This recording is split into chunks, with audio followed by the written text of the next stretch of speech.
Good morning and welcome to Ask the Security Guy. I am Holly Magnuson and I am here with Shawn Kohrman. Good morning, Shawn. Good morning. How are you? Doing good. A busy day. Got a lot to talk about today.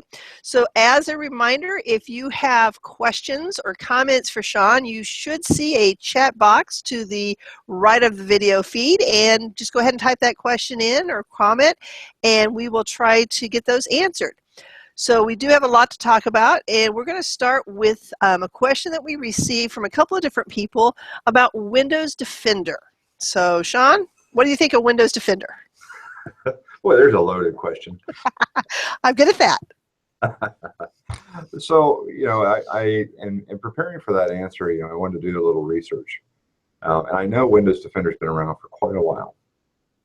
Well, it turns out Windows Defender has its roots in an older anti-spyware tool made by Giant Software. They were acquired by Microsoft in 2004, and Windows Defender was released, I believe, in 2006 as an add-on tool. Starting with Windows 8 and Windows 10, it was built in. Now, typically, you don't ever want to run two antivirus packages. Well, what Windows 8 and Windows 10 do through Security Center is they automatically detect if a third-party antivirus tool is installed, and if it is, they disable Windows Defender. So, one of the questions that came to my mind is, okay, why did Microsoft get into the AV business? Well, let's face it. I mean, Microsoft is the predominant platform on the planet, and they're also the biggest target for malware and spyware and viruses and Trojans and all those good things that make my life interesting. On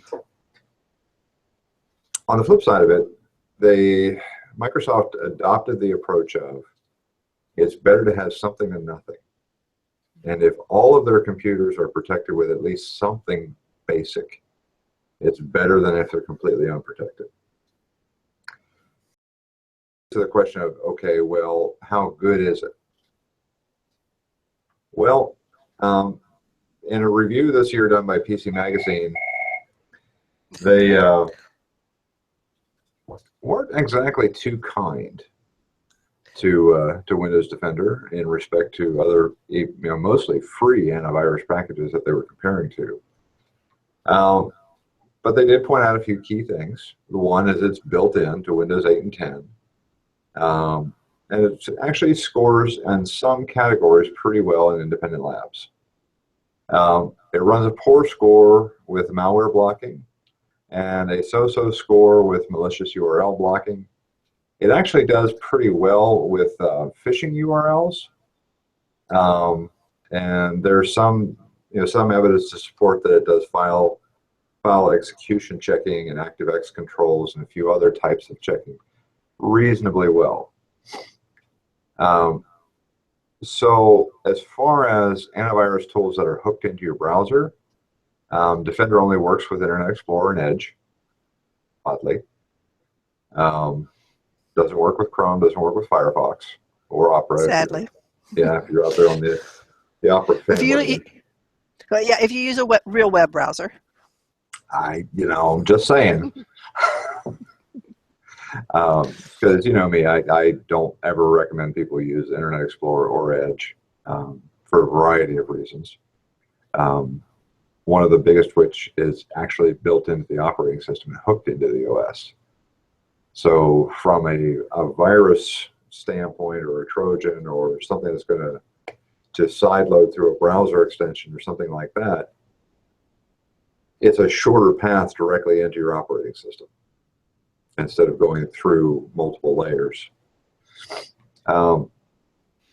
So there are a number of other tools that have browser extensions that are linked to the antivirus program that's installed in your computer. Avast, I think Komodo has one. AVG, I believe, has one. Panda, I think, has one. And those are all in the free category. Now, if you go into the paid category, the one I personally recommend a lot and that I use personally is ESET. And that's ESET. They have a mobile antivirus scanner that's fully cross-platform as well as Windows and Mac. But that's in the paid realm. and it's an annual fee. So to go back to the original question, is Windows Defender a good antivirus? I would say it's better than nothing, but not by much. But again, in the security world, something's always better than nothing. So even if you're just using Windows Defender and relying on it, that's a level of security that you've adopted that is truly better than not having any at all. Would I recommend it over any of the free antiviruses that are out there? No, I would not. It's worth the time and effort to explore which one would work for you. If you're capable and willing, I would recommend one of the paid versions of either the free ones that are out there, or like I said, the one I've recommended as well. So, and can you give us an estimate of what like an ESET costs a year?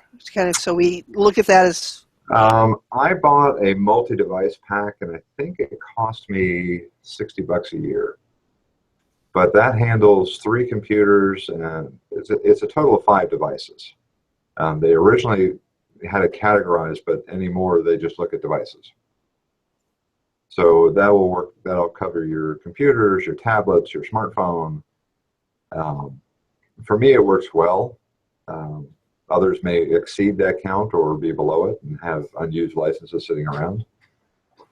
They have single device licensing as well. But from what I've seen, it's really cheaper to get the multi-device pack. And these days, if you have a family, you've got multiple devices in your home.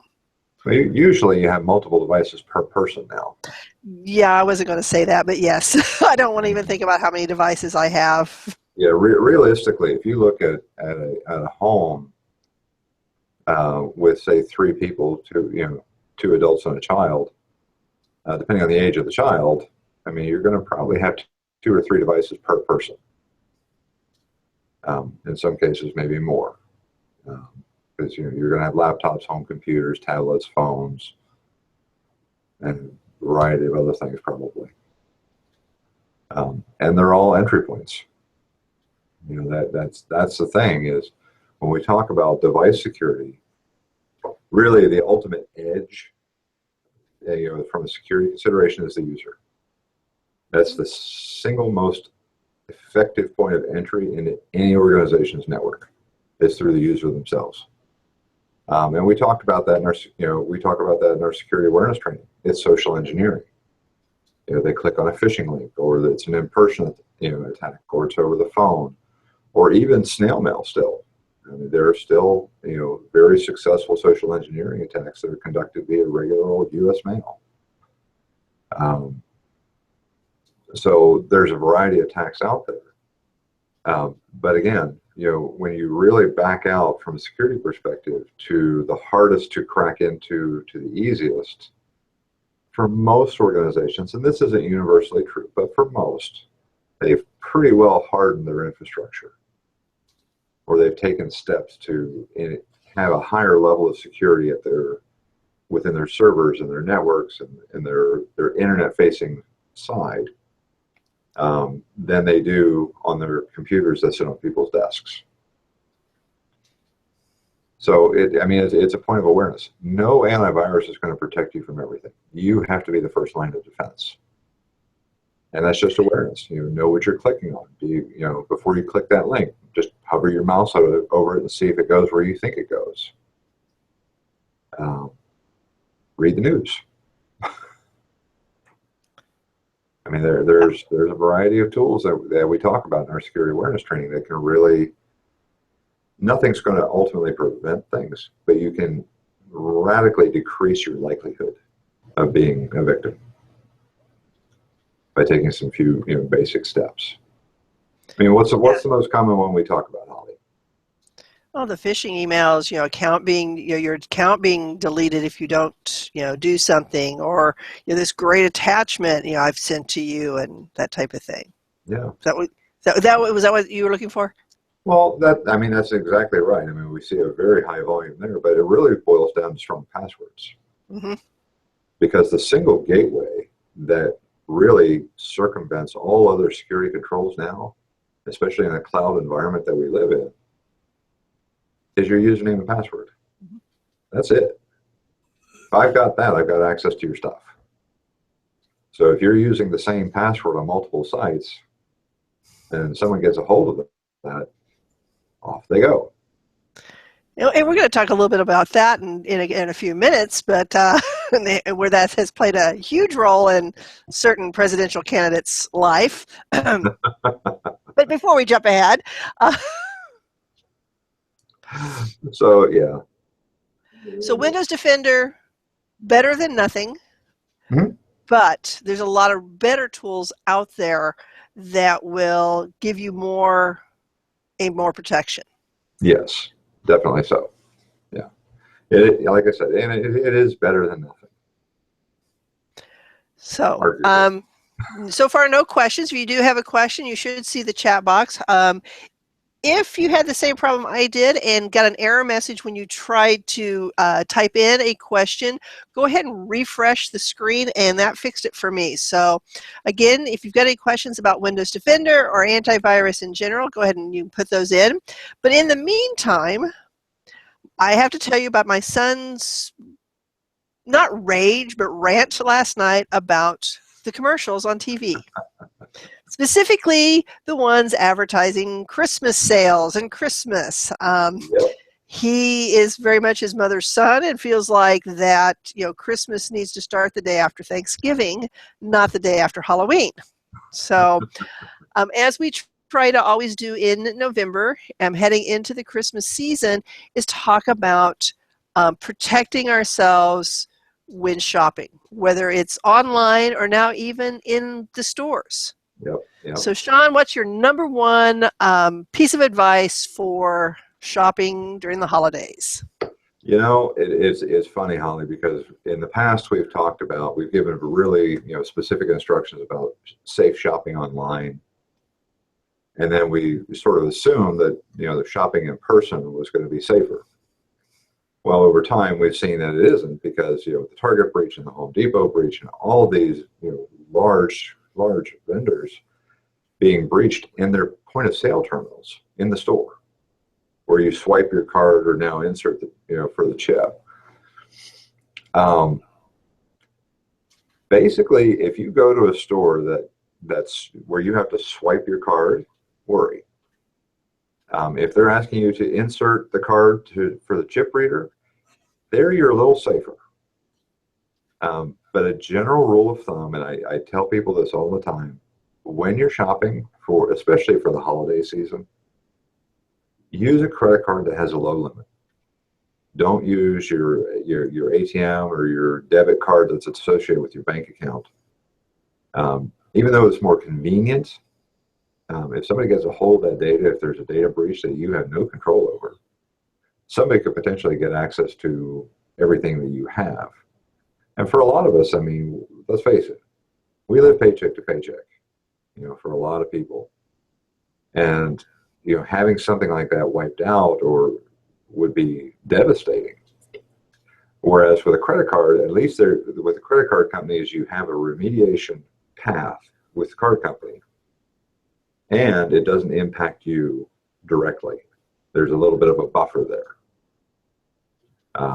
So just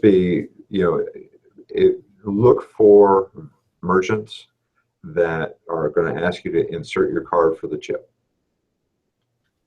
If you find merchants, and there's still quite a few out there that haven't converted over, that are requiring you to still swipe the card, review them with a lower degree of trust. Because the security controls around the chip are a bit higher than for the swipe. Now, just bear in mind, not a lot higher right now because of the way the U.S. rolled that out. It's not as secure as it could be. And it's certainly not as secure as it is in other countries. But it's still an improvement over the swipe. Yeah, and it still kind of boils down to monitoring your credit card activity, monitoring your activity, knowing those charges that you see, are they really your charges? Right. Yep. Um, And I mean, Credit Karma, freecreditreport.com. I think it has another name now. Um, but there are plenty of free services, and actually your credit card company and your bank, in most cases, are already offering free credit monitoring through your online account. So it depends on which service you're with, but from what I've seen, a lot of banks and a lot of credit card companies are offering free credit card monitoring or free credit monitoring now. Yeah, I think both. Yeah, I've got a Capital One, a Chase. I think they both are now, and Discover, though I don't use them. They're offering it. So yeah, I think more and more um, they want to help us out by giving us that information. Well, it's in their best interest. It saves them time and money. Um, and then all of them have various fraud alert tools that you can enable. So if you log into the website for your credit card company or your bank, there are going to be a list of fraud alert tools there that you can enable. Take a look at them. If you have questions about them, call customer support and ask what they are. They all operate a little differently. That's why I don't want to get into specifics about each one. But I've looked at several, and the tools they're offering, they're still reactive. There's something happening to trip those off. But it's a much shorter path from it happening to you being aware than would normally be the case. So it gives you a better chance of identifying some malicious activity and resolving it right away before it becomes too impactful. Yeah, and I've been trying to be better, about monitoring what's on my card. Because there's only a couple of cards that I ever use, and so it makes it really easy if I get a bill from a card that I've not been using and there's a balance, it's an immediate red flag, which thankfully has not happened. Well, and ultimately, I mean, cash is still king. Mm-hmm. But there's an inherent risk of carrying cash. There's a risk there's a risk in everything we do. So, I mean, at the end of the day, a lot of what we talk about is risk management at a personal level, right? Mm-hmm. So I can't dictate, what's the best or what's the least. But what we try to discuss here is various tools that are available to you to help reduce risk overall. So, any other thoughts about shopping during the holidays? Find sales. Yes. I would say my favorite color is purple. But anyway, moving on to our third topic, and the one that is probably going to be the most interesting is an article that I came across a couple of weeks ago, the top most damaging breaches of 2016, which I think is a little premature because we've got 2 months left, so anything can happen. But Shawn, would you like to share with us this list? Sure. And your thoughts. Oh, yeah. So there have been a lot of breaches in 2016. And what's interesting about this list that you found, Holly, and I verified a lot of it, was that they went for the approach of not the biggest, but the most damaging. Now, the most damaging takes a variety of contexts. So just let me put that out there now. Damaging can mean a variety of things with this list. The first one that we have on the list is Snapchat. Snapchat had their human resources infrastructure breached, and all their payroll data went out into the wind for all of their employees. So as you can imagine, that didn't go over well. But they're dealing with it, and they've notified, and they're working with their employees to remediate. Now, what you got to give kudos to Snapchat for is they found it within 4 hours and stopped it. Wow, that's impressive. So that's actually one of the better turnaround times we've seen in the last couple of years, because a lot of these breaches went on for months or over a year. Next on our list, Wendy's. They had their point of sale terminals breached. Originally, they said it was 300 stores. Turns out it was about 1,000 stores. And you can actually do a little poking around as to which actual stores were affected. And I know the one right across the street from where I live was part of this breach. Fortunately, I don't eat there. LinkedIn is our next contestant.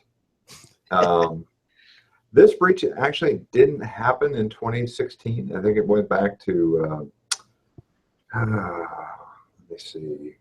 It went several years back. But they initially claimed that the breach was only about 6.5 million users. Only 6.5. Only. Well, yeah, I mean, round numbers. Later on, and that's what happened this year, was they revealed that actually the breach was about 117 million. So, yeah, it's something to be concerned about. If you haven't gotten a notification from LinkedIn to change your password or stuff like that, it'd be a good time. Just saying.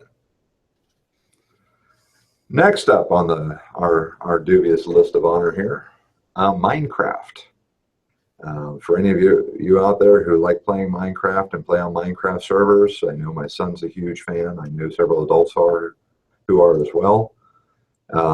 They had a breach as well, and it was related to weak hashes for the way passwords are being stored.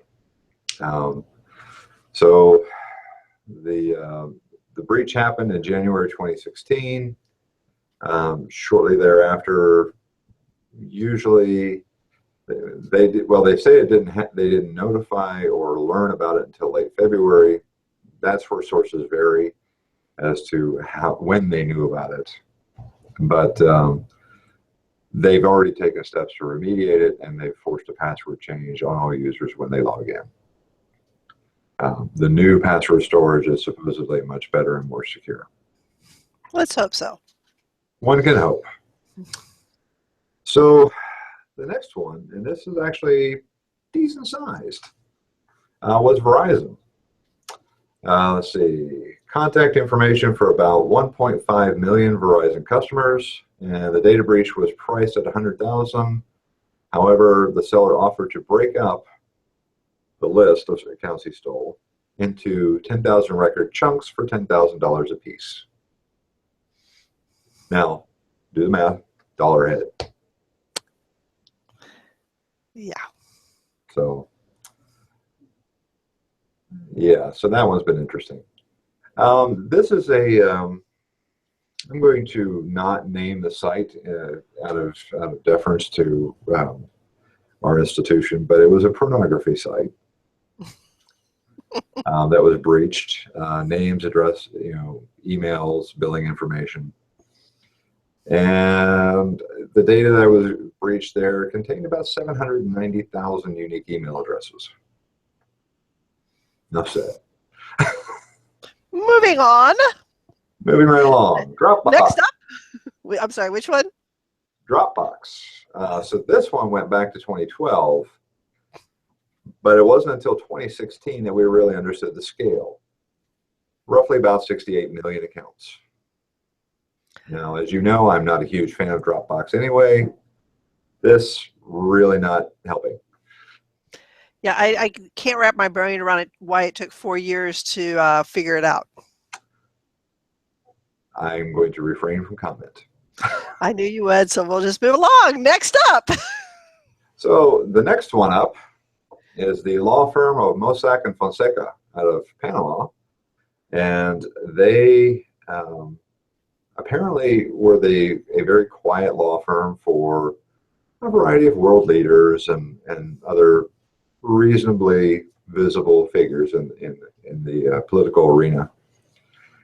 Their breach exposed a number of confidential legal files, and so far is being attributed to at least one world leader stepping down from office. Impressive. Yeah. Which leads us to our next contestant. The Hillary Clinton campaign was breached as well. and also had a variety of laundry exposed. Um, Whether it's clean or dirty laundry, I leave that to you to decide. I am not going to enter into a political discussion on this, but it is worth noting that one of our presidential candidates had their entire campaign systems compromised. And didn't that one go back to the person using the same password for multiple systems? That was one of the ways. They also got into their Twitter account through that same mechanism, yes. To one of the Twitter accounts on the campaign staff. So again, that reminder, different systems, different passwords. Yep. Because if one system, because it can happen. Somebody gets breached, or but if you've got the different passwords, it keeps your other stuff safe or safer. Does. The more barriers you put up, the harder it is for an attacker to get into your life, and the less attractive you become as a target. And that's really where you want to be. You don't want to be low-hanging fruit. I'm not calling anybody a fruit, but Yeah. And moving on. So, lastly, and Holly, you'll love this one. Our good friend Yahoo. Yes. They're kind of ranking right up there with Dropbox. Yeah. So estimates are suggesting about 500 million user accounts. Then details came out that they were cooperating with the government and various federal agencies on email surveillance programs, with or without proper authority to do so is uncertain at this time.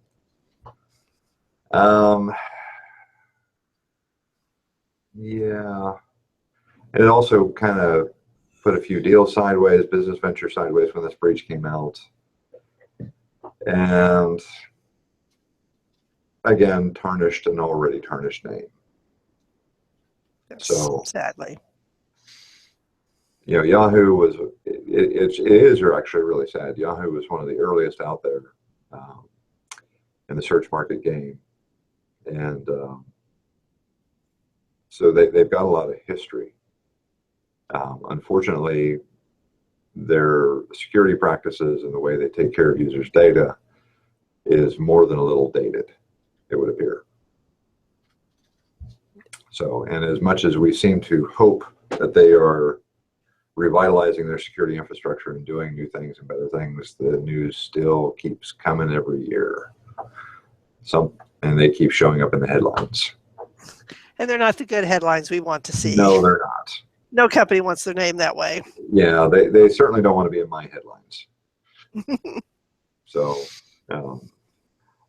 that's our list so far this year. Let's face it, year isn't over yet. Nope. And next month in Ask the Security Guy, we're going to take a look back because if you watched the January episode, you saw that Shawn made some predictions on things that we were going to see this year.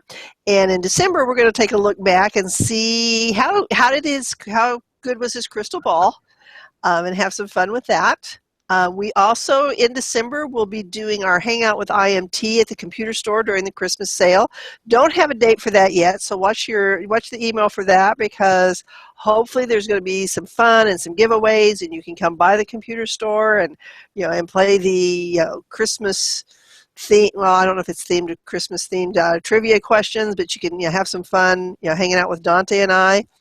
Right. And if I can plug one more thing, Shawn, our new web series that Dante and I are doing called Cool Tools. We just released a new one there and stuff, and so we'll probably send out an announcement maybe next week because we'll have a couple of new episodes out. But if you go to YouTube and search APU Cool Tools, you will find the channel, or it'll be in the show notes as well. So we're excited about that. And Shawn, what is your favorite tool? Technology tool. My favorite technology tool. I don't know. I think it would have to be my Android phone. Okay, well, a little more specific. It could be an app on your Android phone. I really like Asana for task management. And oddly, I love Google Keep for just little notes that I have to remember. So yeah, so maybe we'll have you on Cool Tools, and you can talk about why you like those tools. Thanks for the warning. So with that, we've not had any questions, but for those of you who've been watching, thank you. You could always, if you do have a question, security-related question, you can email iso@apu.edu, and Shawn and I will see that, and we'll get you answered.